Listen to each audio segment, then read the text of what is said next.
بسم اللہ الرحمن الرحیم۔ جب شیطان سانپ کے منہ میں بیٹھ کر جنت داخل ہوا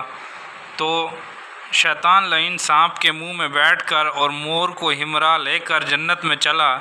جب بیچ دروازے میں یہ مجموعہ فساد پہنچا تو رضوان جنت کھڑا ہو گیا اور سانپ اور مور سے کہا کہ خبردار آگے قدم مت اٹھانا۔ نیز رضوان جنت چاہتا تھا کہ اس مشتبہ گروہ کو دروازے کے باہر کر دے کہ اتنے میں عرش معلیٰ سے رضوان جنت کے نام اللہ تعالیٰ کی وحی آئی۔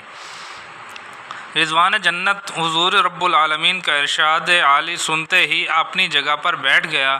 اور ان کو جنت میں جانے کی اجازت دے دی۔ چنانچہ جب سانپ اور مور اندرونی جنت پہنچ گئے تو اب شیطان سانپ کے منہ سے نکل کر باہر آیا اور آدم و حوا علیہ السلام کا پتہ معلوم کر کے ان کے زیر دیوار جا کر بیٹھ گیا اور نہایت درد کے ساتھ بے انتہا رونا شروع کیا۔ عرصہ کے بعد جب آدم و حوا علیہ السلام اس طرف سے گزرے تو انہوں نے ایک اجنبی صورت کو درد کے ساتھ روتے ہوئے دیکھا۔ پوچھا کہ تو کون ہے اور یوں زار و قطار کیوں روتا ہے؟ شیطان نے کہا کہ میں ایک فرشتہ ہوں اور میں اس لیے روتا ہوں کہ آج تم اس درجہ عیش و سرور منا رہے ہو کہ جنت کی بادشاہی کر رہے ہو۔ افسوس افسوس، کل تمہیں موت آ جائے گی اور تم مر جاؤ گے اور یہ تمہارا عیش و عشرت سب فنا ہو جائے گا، اور میں وہ فرشتہ ہوں کہ مجھے تم سے انتہا درجے محبت ہے۔ جس روز سے تم جنت میں آباد ہوئے ہو اس روز سے میری خوشی کی انتہا نہیں،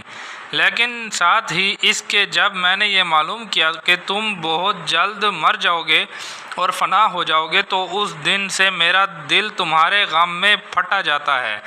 اور میرا کلیجہ آنسوں کے راہ بہہ جاتا ہے کہ افسوس، یہ جنت تم سے چھن جائے گی اور تم مر جاؤ گے۔ جب اس لعین کی بہت سی ہمدردانہ اور رفاقت کی باتیں سن چکے تو اس سے دریافت کیا کہ موت کیا چیز ہوتی ہے، کیونکہ اس وقت تک آپ موت سے ناواقف تھے اور کچھ نہیں جانتے تھے کہ موت کہتے کسے ہیں اور وہ کیا شے ہوتی ہے۔ ابلیس اسی وقت ایک بڑے جسم جانور کی صورت بن گیا اور آدم و حوا کے سامنے اس طرح تڑپنے لگا جیسے نزع کی اور جھانکنے کی خوفناک حالت ہوتی ہے، اس طرح ہاتھ پاؤں مارتا ہے اور خوفناک غرغر کرتا ہے اور جھاگ منہ سے رواں ہے اور سخت سے سخت نازک حالت ہے۔ یہ کیفیت دیکھ کر حضرت آدم و حوا تھر تھر کانپنے لگے اور ان کے دلوں پر نہایت خوف طاری ہوا۔ جب لعین نے دیکھا کہ آدم و حوا کی حالت اس نئے صدمہ کو دیکھ کر غیر ہو چکی، فوراً اپنی اصلی صورت بن کر پاس آیا اور عرصہ تک انہیں تسلی دلاسا دیتا رہا۔ جب ان دونوں کو سکون ہوا تو آدم نے پوچھا کہ اے رفیق، کوئی تدبیر ایسی بھی ہے جس سے کہ ہم دونوں اس تکلیف سے ہمیشہ کے لیے بچے رہیں؟ شیطان نے جواب میں کہا، جسے اللہ تعالیٰ اپنے کلام پاک میں نقل فرماتا ہے، یعنی میں تمہیں ایسی چیز بتاؤں کہ اس کے کھانے سے نہ تم کبھی مرو گے اور نہ کبھی تمہاری حکومت فنا ہوگی۔ حضرت آدم علیہ السلام نے دریافت فرمایا کہ وہ کیا چیز ہے؟ لعین کو اس وقت تک معلوم نہ تھا کہ گیہوں کا درخت کس جگہ ہے۔ جلدی سے ہٹ کر مور سے پوچھا کہ گیہوں کا درخت کہاں اور کس جگہ ہے؟ مور نے گیہوں کے درخت کا پتہ و نشان بتایا۔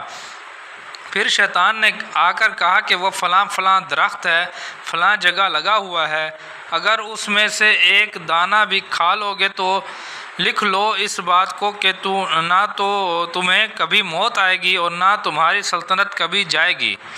حضرت آدم علیہ السلام گیہوں کا اتنا پتہ سن کر متعجب ہوئے اور اپنے دل میں کہا کہ شاید یہ تو وہی درخت ہے جس کے کھانے کی ممانعت کی گئی ہے۔ چنانچہ غور کرنے کے بعد آپ نے پھر شیطان سے کہا کہ اے رفیق، وہ درخت جس کا تم پتہ دے رہے ہو وہ تو ان خوبیوں کا نہیں ہے، بلکہ وہ تو مصیبتوں میں ڈالنے والا اور جلدی فنا کر دینے والا ہے۔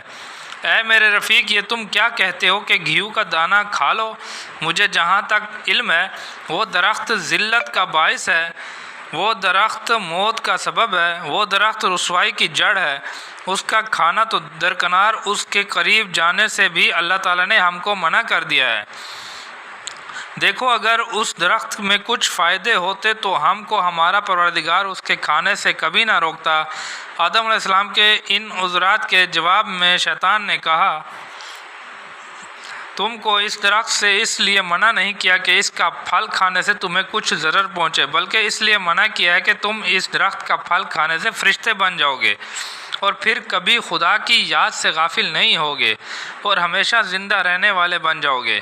اگر تمہاری یہ حالت ہو جائے گی تو زمین کا کام سر انجام نہ کر سکو گے۔ بس اس لیے خدا تعالیٰ کو یہ منظور ہے کہ تم کو ہمیشہ کے لیے کھانے پینے اور زن و فرزند کے افکار میں مشغول رکھے اور ذکر الہی سے تم الگ تھلگ رہو، اور ساتھ ہی اس کے وہ تم سے اپنی خلافت کا کام بھی لیتا رہے۔ نیز اللہ تعالیٰ کا ارادہ ہے کہ وہ تم کو چند روز جنت میں رکھ کر دنیا میں بھیجے اور وہاں کی تکالیف و مصائب میں مبتلا کرے۔ پس میں تمہارے لیے روتا ہوں اور چاہتا ہوں کہ کسی طرح تم جنت سے نہ نکلو اور ہمیشہ ہمیشہ یہیں عیش کرو۔ چنانچہ آدم علیہ السلام نے بہت غور و فکر کے بعد اپنے رفیق کے تمام مشورے کو مسترد کر دیا اور حکم الہی کی پابندی مقدم سمجھ کر اس رفیق کے پاس سے یہ کہہ کر چلے گئے کہ میں اس درخت کا پھل نہیں کھاؤں گا اور درخت کے پاس بھی نہیں جاؤں گا۔ یہ سن کر شیطان وہاں سے چلا گیا اور اپنے دل میں کہا کہ افسوس، میرا وار خالی گیا، پھر سہی۔ شیطان نا امید ہو کر وہاں سے درختوں میں جا چھپا اور پھر ایک عرصہ کے بعد ایک اور تدبیر اس کی سمجھ میں آئی۔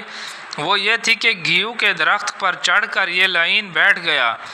اور اسی فراق آدم علیہ السلام کے مضمون کو شرارت انگیز اور جادو امیز موسیقی میں گانا شروع کیا، اور وہ دلکش آواز نکالی کہ حضرت حوا بے چین ہو کر اس گانے کی طرف دوڑ پڑیں اور اسی درخت کے نیچے پہنچی جس پر وہ لعین بیٹھا گانا گا رہا تھا، اور اس میں آدم و حوا کے جنت سے نکالے جانے اور ان کی موت کا جگر خراش نوحہ ادا کر رہا تھا،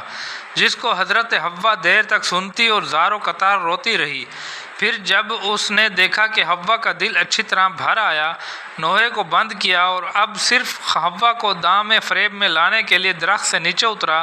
اور اپنی کوشش شروع کی اور کہا کہ میں تمہارا اتنا بڑا رفیق ہوں کہ شاید تمام جنت میں تمہارا کوئی ایسا رفیق نہ ہوگا۔ یہ کہہ کر خدا تعالیٰ کی سینکڑوں قسمیں کھائیں، جس سے حوا کو اس کی سچی رفاقت کا پورا یقین ہو گیا۔ جب حوا کو شیطان کی رفاقت کا پورا یقین ہو گیا تو اسی وقت حوا نے گھیو کا دانہ توڑنے کے لیے اپنا ہاتھ بڑھایا۔ شیطان نے جلدی سے آگے بڑھ کر انہیں مدد دی اور جلدی سے 6 دانے توڑ کر انہیں دیے، جس میں سے ایک گھیو کا دانہ حضرت حوا وہیں کھڑے کھڑے نوش فرما گئیں اور 5 دانے حضرت آدم علیہ السلام کے سامنے لے کر چلیں۔ حضرت آدم علیہ السلام کے سامنے پہنچی اور ان سے تمام کہانی دہراتے ہوئے وہ 5 دانے آپ کے سامنے پیش کیے تو آدم علیہ السلام نے ان کے کھانے سے انکار کر دیا۔ حوا نے کہا کہ آپ اس کے کھانے سے کیوں انکار کرتے ہیں؟ میں نے تو اس میں سے ایک دانہ کھا کر دیکھا ہے، واللہ شہد سے زیادہ میٹھا ہے اور مکھن سے زیادہ نرم،